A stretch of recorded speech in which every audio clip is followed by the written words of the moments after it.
കഴിഞ്ഞ വീഡിയോയിൽ ഐസക് സാർ പറഞ്ഞതുപോലെ കരിയർ കൗൺസിലിങ്ങിന് വളരെ അധികം പ്രാധാന്യം ഇപ്പോഴത്തെ കുട്ടികളുടെ ഇടയിലുണ്ട്. എന്തുകൊണ്ടാണ് കരിയർ കൗൺസിലിങ്ങിന് ഇത്രമാത്രം കുട്ടികളുടെ ഇടയിൽ പ്രാധാന്യമുണ്ടെന്ന് സാറിന് ഒന്ന് വിശദീകരിക്കാമോ? യെസ്, ജോബി സാറേ, ഈ കരിയർ കൗൺസിലിങ്ങിന്റെ പ്രാധാന്യം കഴിഞ്ഞ പ്രാവശ്യം സൂചിപ്പിച്ചതുപോലെ തന്നെ ഇന്ന് ഏതൊരു കുട്ടിയും അവൻ്റെ ഭാവി ജീവിതത്തിലെ നിർണായകമായ ഒരു തീരുമാനമെടുക്കുമ്പോൾ ആ തീരുമാനങ്ങളൊക്കെ വളരെ ശരിയായ രീതിയിലാകണമെങ്കിൽ കൃത്യമായ ഒരു ഇൻഫർമേഷൻ പ്രോപ്പറായിട്ട് ആ കുട്ടിക്ക് കിട്ടേണ്ടതുണ്ട്. അങ്ങനെയുള്ള ഒരു കാര്യമാണ് ഒരു കരിയർ കൗൺസിലിങ്ങിൽ നമ്മളിവിടെ കൊടുക്കുന്നതും. ഇവിടെ കിട്ടുന്ന ആ കാര്യങ്ങൾ കൃത്യമായ ഇൻഫർമേഷൻ പ്രോപ്പറായിട്ട് ഒരു കുട്ടിക്ക് അവൻ എന്തിനാണ് the very purpose of his life കൃത്യമായിട്ടും മനസ്സിലാക്കാൻ അതിന് പറ്റിയ അസസ്മെൻറ്റുകൾ, ടൂളുകൾ, അങ്ങനെയുള്ള എല്ലാ രീതികളും ഉപയോഗിച്ചുകൊണ്ട് തന്നെ ഒരു കുട്ടിയുടെ തീരുമാനത്തിലേക്ക് എത്തിക്കാൻ അവനെ നമുക്ക് സാധിക്കും എന്നുള്ളതാണ്. ഒരു കരിയർ കൗൺസിലിങ്ങിൽ പല തരത്തിലുള്ള ചോദ്യങ്ങളും പലതരത്തിലുള്ള ചിന്തകളുമുണ്ട്. അത് പ്രധാനമായും കരിയർ അംബീഷനാണ് നമ്മൾ ഹൈലൈറ്റ് ചെയ്യുക.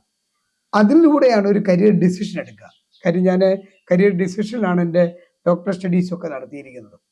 കരിയർ ഡിസിഷനിലാണ് നമുക്കൊരു കൃത്യമായ കരിയർ പ്ലാൻ, ഏത് കോഴ്സ് എടുക്കണം, അത് ഏത് കോളേജിൽ പഠിക്കണം, അതുപോലെ അതിന് പറ്റിയ അങ്ങനെയുള്ള ഉന്നതമായ ഒരു കോഴ്സ് ഉചിതമായ രീതിയിൽ ഒരിടത്ത് പഠിക്കണമെങ്കിൽ അത് ഏറ്റവും നല്ല സ്ഥലത്ത് പഠിക്കണം. ഇനിയുള്ള കാലത്ത് ഏറ്റവും കൂടുതൽ പ്രാധാന്യം ഇതിനാണ്. ഇത് ഈ കുട്ടി പഠിച്ചിറങ്ങിയത് എവിടെ നിന്നാണ് എന്നുള്ള ചോദ്യം ഒരു ഇന്റർവ്യൂയോട് ആദ്യം തന്നെ ഹൈലൈറ്റ് ചെയ്യും.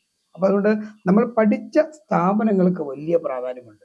അപ്പം അങ്ങനെയുള്ള സ്ഥാപനങ്ങളെ നമ്മൾ കൃത്യമായിട്ട് തിരിച്ചറിയണം. ആ സ്ഥാപനത്തിൽ എത്താൻ വേണ്ട എൻട്രൻസ് എക്സാം, അത് ഏത് സമയത്ത് അപ്ലൈ ചെയ്യണം, എങ്ങനെയെല്ലാം പോകണം, ഇങ്ങനെയുള്ള കാര്യങ്ങളെല്ലാം ഒരു പരിധി വരെ ഒരു കരിയർ കൗൺസിലിങ്ങിലാണ് നമുക്ക് ലഭിക്കുന്നത്.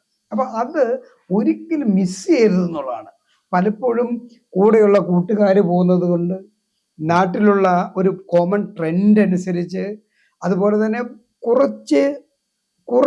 കുറച്ചാളുകൾ മാത്രം, അതായത് ആ കുട്ടിയെ ആ സമയത്ത് യാദൃശികമായി ആരോ വന്നപ്പം പറഞ്ഞപ്പോൾ കിട്ടിയ ഇൻഫർമേഷൻ വെച്ച് എടുക്കേണ്ട തീരുമാനമല്ല.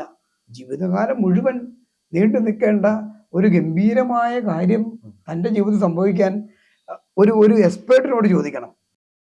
ജോബി സാറ് ചോദിച്ച കരിയർ കൗൺസിലിങ്ങിൻ്റെ ഈ ഒരു പ്രാധാന്യം ഇന്ന് നമ്മുടെ സമൂഹത്തിൽ കുട്ടികൾക്ക് വിപുലമായ രീതിയിൽ കരിയർ ഓപ്ഷനുകൾ, ഓപ്പർച്യൂണിറ്റീസ് ഉള്ളപ്പോൾ അതിൻ്റെ ഒരു തീരുമാനമെടുക്കണമെങ്കിൽ കൃത്യമായി ഏത് കോഴ്സ് ഏത് സ്ഥലത്ത് എങ്ങനെ പഠിക്കണമെന്നുള്ള കാര്യങ്ങൾ നിശ്ചയമായും അവർക്ക് പറഞ്ഞു കൊടുക്കുക എന്നുള്ളതാണ് ഒരു കരിയർ കൗൺസിലിങ്ങിൻ്റെ ഉദ്ദേശം.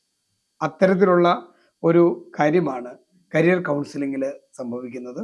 ആ കരിയർ കൗൺസിലിങ്ങിലൂടെ ഒരു ഡിസിഷൻ മേക്കിംഗ് കുട്ടികൾക്ക് ഉണ്ടാവാൻ ഇടയാവുന്നു എന്നുള്ളതാണ്.